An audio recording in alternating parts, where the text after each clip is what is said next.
जन्माष्टमी की पावन कथा। देवराज इंद्र के आग्रह करने पर देवऋषि नारद ने उन्हें श्री कृष्ण जन्माष्टमी की व्रत कथा बताते हुए इस प्रकार कहा है। हे देवराज इंद्र, द्वापर युग की बात है। उन दिनों मथुरा में उग्रसेन नाम का एक राजा थे।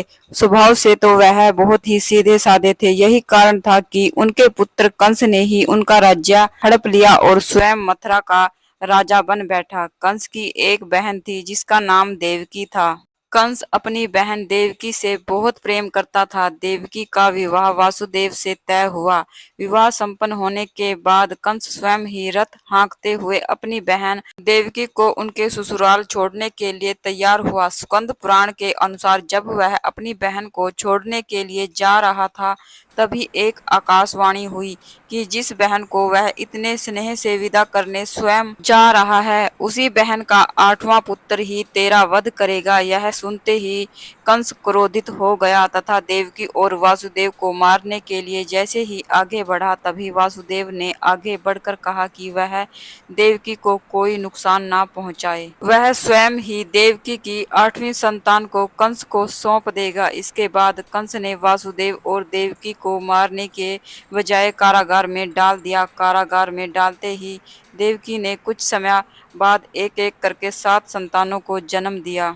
कंस ने सभी को एक एक करके जमीन पर पटक कर मार दिया। इसके बाद जैसे ही देवकी फिर से गर्भवती हुई, तभी कंस ने कारागार का पहरा और भी कड़ा कर दिया। अब तो कंस को इतना भय लगने लगा कि उसने कारागार के भीतर के दरवाजों में बड़े बड़े मजबूत ताले लगवा दिए। दरवाजों के बाहर दैत्यों और राक्षसों को पहरेदारी के लिए नियुक्त कर दिया। कंस हर प्रकार से अपने प्राणों को बचाने का प्रयास कर रहा था।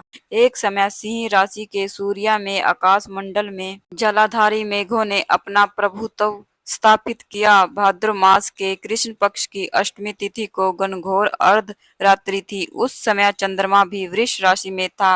रोहिणी नक्षत्र बुधवार के दिन सौभाग्य योग से संयुक्त चंद्रमा की आधी रात में उदय होने पर आधी रात के उत्तर एक घड़ी जब हो जाए तो श्रुति स्मृति पुराणों युक्त फल निस्संदेह प्राप्त होता है। इस प्रकार बताते हुए देवऋषि नारद ने देवराज इंद्र से कहा, ऐसे विजय नामक शुभ मुहूर्त में श्री कृष्ण का जन्म हुआ और श्री कृष्ण के प्रभाव से उसी क्षण कारागार के दरवाजे स्वयं ही खुलते चले गए। द्वार पर पहरा देने वाले पहरेदार राक्षस सभी मूर्छित हो गए। देवकी ने उसी क्षण अपने पति वासुदेव से कहा, हे स्वामी, आप निंद्रा का त्याग कीजिए और मेरे इस पुत्र को गोकुल में ले जाइए। वहां इस पुत्र को नंद गोप की धर्म पत्नी यशोदा को दे दीजिए। उस समय यमुना जी अपने पूरे उफान पर थी। यमुना जी में भीषण बाढ़ आई हुई थी, किंतु जब वासुदेव जी बाल कृष्ण को एक सूप में लेकर यमुना जी को पार करने के लिए यमुना जी में उतरे,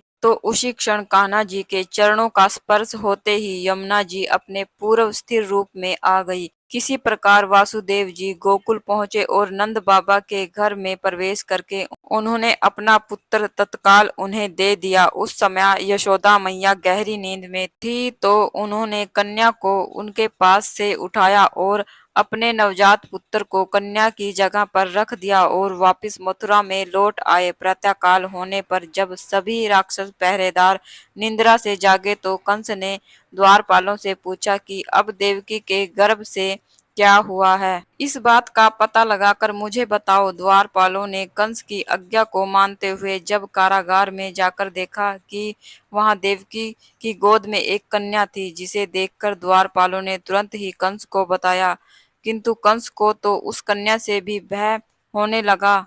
इसलिए वह स्वयं कारागार में गया और उसने देवकी की गोद से कन्या को छीन लिया और उसे एक पत्थर की चट्टान पर जैसे ही पटकने वाला था कि वह कन्या उसी क्षण श्री हरि की माया से आकाश की ओर चली गई और एक दिव्य ज्योति के रूप में बदल गई।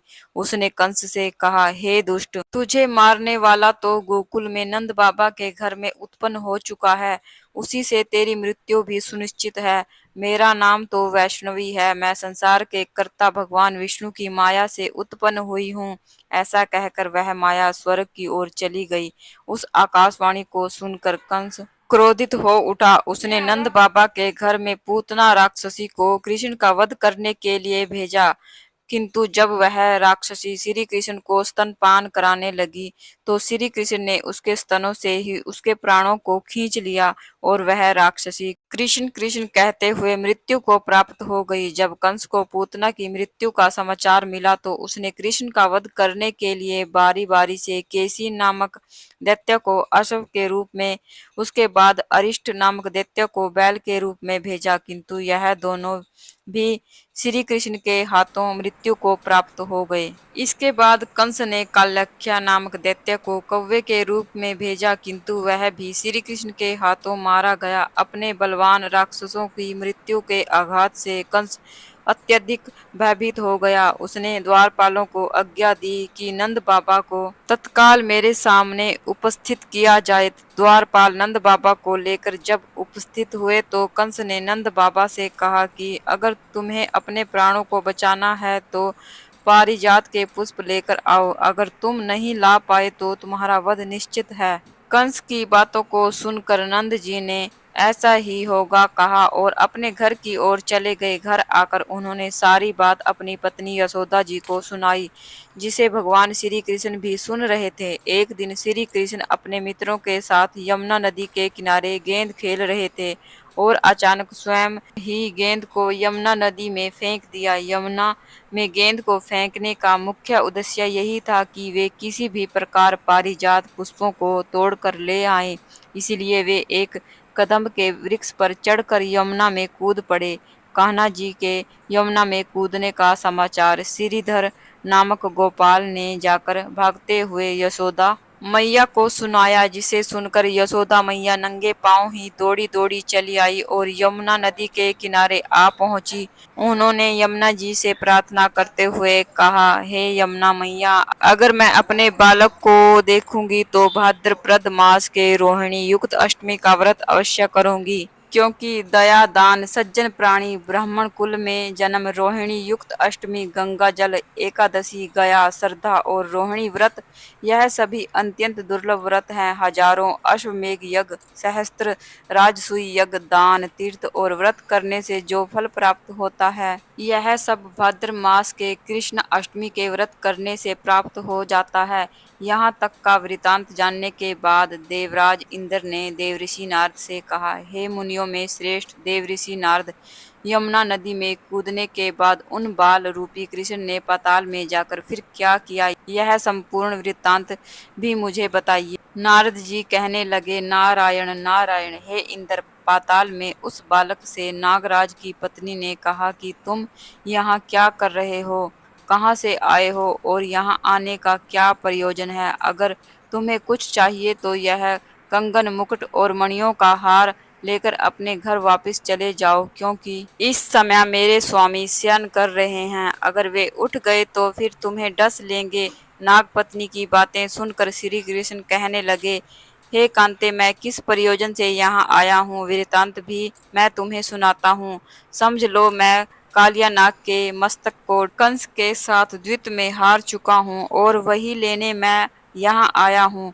बाल कृष्ण की इस बात को सुनकर नाग पत्नी अत्यंत क्रोधित हो उठी और अपने सोए हुए पति को उठाते हुए कहने लगी, हे स्वामी, आपके घर यह शत्रु आया है, इसलिए अब आप इसका वध कर दीजिए। अपनी स्वामिनी की बात सुनकर कालिया नाग अपनी निंद्रा को त्याग कर जाग पड़ा और बाल कृष्ण से युद्ध करने लगा। कुछ देर तक युद्ध करने के बाद भी श्री कृष्ण ने कालिया नाग को इस युद्ध में पराजित कर दिया।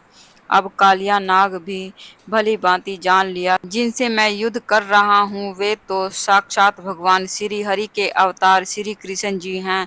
इसलिए उन्होंने श्री कृष्ण के चरणों में साष्टांग प्रणाम किया और पारिजात से उत्पन्न बहुत से पुष्पों को मुकुट में रखकर श्री कृष्ण को भेंट दे दिया। जब श्री कृष्ण चलने को तैयार हुए तो कालिया नाग की पत्नी कहने लगी, हे स्वामी, मैं कृष्ण को नहीं जान पाई। हे जनार्दन, मंत्र रहित, क्रिया रहित, भक्ति भाव रहित मेरी रक्षा कीजिए। हे प्रभु, मेरे स्वामी, मुझे वापस दे दीजिए। तब श्री कृष्ण कहने लगे, हे सर्पनी, दैत्यों में जो सबसे बलवान है, उस कंस के सामने मैं तेरे पति को ले जाकर छोड़ दूंगा, नहीं तो तुम अपने घर को चले जाओ। अब श्री कृष्ण कालिया नाग के फन पर नृत्य करते हुए यमुना जी के ऊपर आ गए। फिर कालिया की फंकार से तीनों लोग कंपायमान हो गए। अब कृष्ण कंस की मथुरा नगरी को चल दिए। वहां कमल पुष्पों को देखकर यमुना जी के मध्य जलाशय में वह कालिया सर्प भी चला गया। इधर कंस भी हैरान हो गया और श्री कृष्ण प्रसन्न होकर गोकुल वापस लौट आए। उनके गोकुल वापस लौट कर आने पर उनकी मैया यशोदा ने तरह तरह के उत्सव किए। अब देवराज इंद्र ने देवऋषि नारद से पूछा, हे महामुनि, संसार के प्राणी बालक श्री कृष्ण के आने पर अत्यधिक आनंदित हुए। आखिर श्री कृष्ण ने क्या क्या लीलाएं दिखाई, वह सभी आप मुझे बताने की कृपया की। तब देवऋषि नारद ने देवराज से कहा, हे देवराज, मन को हरने वाला मथुरा नगर यमुना नदी के दक्षिण भाग में स्थित है। वहां कंस का महाबलशाही भाई चाणूर रहता था। उस चाणूर से श्री कृष्ण के मल्ल युद्ध की घोषणा की गई। हे इंद्र, श्री कृष्ण और चाणूर का मल्ल युद्ध अत्यंत आश्चर्यजनक था। चाणूर की अपेक्षा कृष्ण बाल रूप में थे। भैरी, शंख और मृदंग के शब्दों के साथ कंस और केसी इस युद्ध को मथुरा के जनसभा के बीच में देख रहे थे। श्री कृष्ण ने अपने पैरों को चाणूर के गले में फंसाकर उसका भी वध कर दिया। चाणूर की मृत्यु के बाद उनका मल्ल युद्ध केसी के साथ हुआ। अंत में केसी भी इस युद्ध में भगवान श्री कृष्ण के द्वारा मारा गया। केसी की मृत्यु के बाद मल्ल युद्ध देख रहे सभी प्राणी श्री कृष्ण की जय जयकार करने लगे। बाल कृष्ण द्वारा चाणूर और केसी का वध होना अब तो कंस के लिए अत्यंत हृदय विदारक हो गया। इसलिए उसने सैनिकों को बुलाकर उन्हें आज्ञा दी कि तुम सभी अस्त्र शस्त्र से सुसज्जित होकर कृष्ण से अभी युद्ध करो। हे इंद्र, उसी क्षण श्री कृष्ण ने गरुड़, बलराम तथा सुदर्शन चक्र का ध्यान किया, जिसके परिणाम स्वरूप बलदेव जी सुदर्शन चक्र लेकर गरुड़ पर आरूढ़ होकर आ गए। उन्हें आता देखकर बाल कृष्ण ने सुदर्शन चक्र को उनसे लेकर स्वयं ही गरुड़ की पीठ पर बैठकर ना जाने कितने ही राक्षसों और दैत्यों का वध कर दिया। इस युद्ध में श्री कृष्ण और बलदेव ने असंख्य दैत्यों का वध किया। बलराम जी ने अपने आयुध शस्त्र हल से और श्री कृष्ण ने सुदर्शन चक्र से माघ मास के शुक्ल पक्ष की सप्तमी को विशाल दैत्यों के समूह का सर्वनाश कर डाला। जब अंत में केवल दुराचारी कंस ही बचा रह गया तो श्री कृष्ण कहने लगे, हे दुष्ट, अधर्मी, दुराचारी, अब मैं इस महायुद्ध स्थल पर तुझसे युद्ध कर तेरा वध करूंगा, इस संसार को तुझसे मुक्त कराऊंगा। ऐसा कहते हुए श्री कृष्ण ने उसके बालों को पकड़ लिया और कंस को घुमाकर पृथ्वी पर पटक दिया, जिससे उसकी मृत्यु हो गई। कंस के मरने देवताओं ने स्वर्ग से पुष्पों की वर्षा की। प्रिय श्रोताओं, ये थी श्री कृष्ण द्वारा कंस की मृत्यु की कथा। आइए अब सुनते हैं मैया यशोदा और श्री कृष्ण की एक अलौकिक कथा। एक बार यशोदा मैया प्रभु श्री कृष्ण के उल्हानों से तंग आ गई और छड़ी लेकर श्री कृष्ण की ओर दौड़ी। जब प्रभु ने अपनी मैया को क्रोध में देखा तो वह अपना बचाव करने के लिए भागने लगे। भागते भागते श्री कृष्ण एक कुम्हार के पास पहुंचे। कुम्हार तो अपने मिट्टी के घड़े बनाने में व्यस्त था, लेकिन जैसे ही कुम्हार ने श्री कृष्ण को देखा तो वह बहुत प्रसन्न हुआ। कुम्हार जानता था कि श्री कृष्ण साक्षात परमेश्वर हैं। तब प्रभु ने कुम्हार से कहा कि कुम्हार जी, आज मेरी मैया मुझ पर बहुत क्रोधित हैं। मैया छड़ी लेकर मेरे पीछे आ रही हैं। भैया, मुझे कहीं छुपा लो। तब कुम्हार ने श्री कृष्ण को एक बड़े से मटके के नीचे छिपा दिया। कुछ ही क्षणों में मैया यशोदा भी वहां आ गई और कुम्हार से पूछने लगी, क्यों रे कुम्हार, तूने मेरे कन्हैया को कहीं देखा है क्या? कुम्हार ने कहा, नहीं मैया, मैंने कन्हैया को नहीं देखा। श्री कृष्ण ये सब बातें बड़े से घड़े के नीचे छुपकर सुन रहे थे। मैया तो वहां से चली गई। अब प्रभु श्री कृष्ण कुम्हार से कहते हैं, कुम्हार जी, यदि मैया चली गई हो तो मुझे इस घड़े से बाहर निकालो। कुम्हार बोला, ऐसे नहीं प्रभु जी, पहले मुझे 84 लाख योनियों के बंधन से मुक्त कराने का वचन दो। भगवान मुस्कुराए और कहा, ठीक है, मैं तुम्हें 84 लाख योनियों से मुक्त करने का वचन देता हूँ, अब तो मुझे बाहर निकाल दो।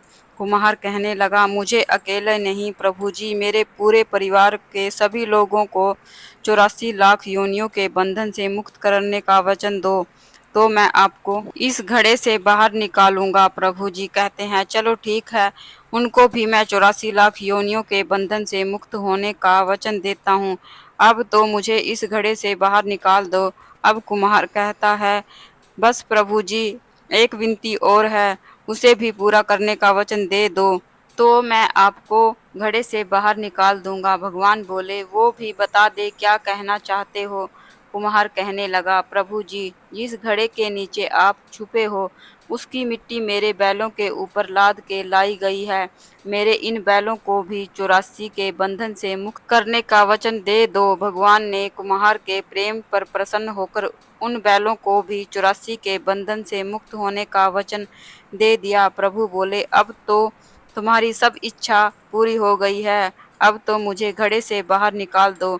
तब कुम्हार कहता है, अभी नहीं भगवान, बस एक अंतिम इच्छा और है, उसे भी पूरा कर दीजिए, और वो ये है, जो भी प्राणी हम दोनों के बीच इस संवाद को सुनेगा, उसे भी आप 84 लाख योनियों के बंधन से मुक्त करोगे। बस यही वचन दे दो, तो मैं आपको इस घड़े से बाहर निकाल दूंगा। कुम्हार की प्रेम भरी बातों को सुनकर प्रभु श्री कृष्ण बहुत खुश हुए और कुम्हार से इस इच्छा को भी पूरा करने का वचन दे दिया। फिर कुम्हार ने बाल कृष्ण को घड़े से बाहर निकाल दिया, उनके चरणों में साष्टांग प्रणाम किया, प्रभु जी के चरण धोए और चरणामृत पिया, अपनी पूरी झोपड़ी में चरणामृत का छिड़काव किया और प्रभु जी के गले लगकर इतना रोए कि प्रभु में ही विलीन हो गए। जरा सोच करके देखिए, जो बाल श्री कृष्ण 7 कोस लंबे चौड़े गोवर्धन पर्वत को अपनी 21 उंगली पर उठा सकते हैं, तो क्या वो एक घड़ा नहीं उठा सकते थे। लेकिन बिना प्रेम रिझे नहीं नटवर नंद किशोर, कोई कितने भी यज्ञ करे, अनुष्ठान करे, कितना ही दान करे, चाहे कितनी भी भक्ति करे, लेकिन जब तक मन में प्राणी मात्र के लिए प्रेम नहीं होगा, प्रभु श्री कृष्ण मिल नहीं सकते। इस प्रकार हमारी कथा पूर्ण होती है। कथा सुनने के बाद जो फूल हमारे हाथ में थे, उसको हम श्री कृष्ण के चरणों में अर्पित करेंगे। थोड़े से फूल हम जल के लोटे में डाल देंगे और जो जल का लोटा है उसको हम सूर्य देव को अर्घ देंगे। इस तरह से हमारी कथा और पूजा पूर्ण होती है। एक बार प्रेम से बोलिए, जय श्री कृष्णा, राधे राधे। अगर आपको ये रोचक कथा पसंद आई हो तो ऐसी ही और रोचक कथाएं सुनने के लिए मेरे चैनल को सब्सक्राइब